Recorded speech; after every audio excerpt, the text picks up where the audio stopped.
नमस्कार मंडळी, मी वर्षा शिंदे अमृतधारा या यूट्यूब चॅनलवर आपले सर्वांचे सहर्ष स्वागत करत आहे।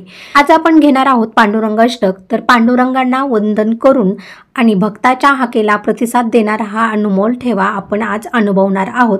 हे केवळ अष्टक नाही, हे आहे पांडुरंगाची साक्षात अनुभूती।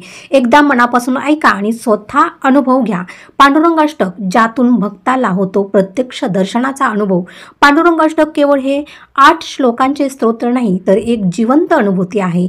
हे मनापासून म्हटल्यास भक्ताला पांडुरंगाचे साक्षात दर्शन झाल्याचा भास होतो। प्रत्येक ओळीतून भक्ती, प्रेम आणि विठुरायाच्या चरणी असलेले एक अद्भुत आकर्षण व्यक्त होतं। आषाढी वारीच्या या पवित्र पर्वावर एकदा तरी हे अष्टक ऐका आणि मनापासून जपा। चला व्हिडिओला सुरुवात करू। त्याआधी अमृतधारा या चॅनलवर नवीन असाल तर नक्की चॅनलला सबस्क्राइब करा।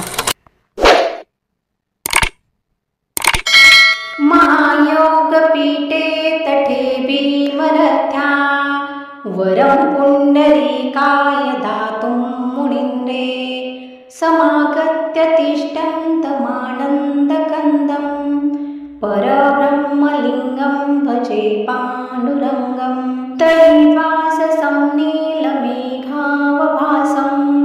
रमामन्दिरं सुन्दरं चित्प्रकाशं वरं तिष्ठकायासमन्यस्तपादं परब्रह्मलिङ्गं भजे पाण्डुरङ्गं प्रमाणं भवाब्धेरिदं मामकानं नितम्बकराभ्यं धृत्वेन तस्मात् विधातुर्वसत्ते धृतुनाभिकोश परब्रह्मलिङ्गं भजे पाण्डुरङ्गं स्फुरत्कौस्तुभालं कृतं कण्ठदेशे श्रियाज्येष्ठकेयूरकं श्रीनिवासं शिवं शान्तमिन्यं वरं लोकपालं परब्रह्मलिङ्गं भजे पाण्डुरङ्गं शरच्चन्द्रबिम्बाननचारुहासं लसत्कुण्डलङ्कान्तगण्डस्थलागं जपारागबिम्बाधरं कञ्जनेत्रं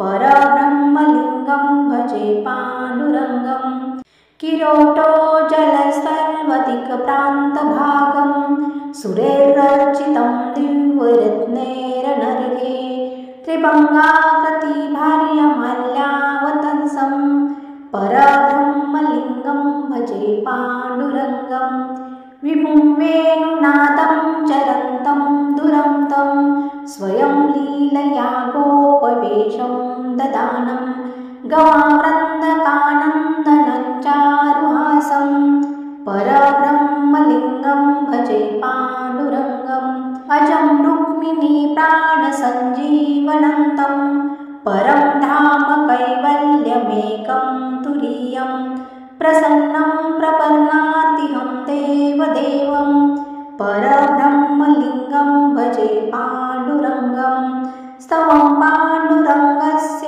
वैपुण्यदेये पठन्ते कचित्तेन भक्त्या च नित्यं भवाम्भो निदेतेऽपि त्रित्वान्तकाले हरेरालयं शाश्वतं प्राप्नुवन्ति हरेरालयं शाश्वतं प्राप्नुवन्ति हरेरालयं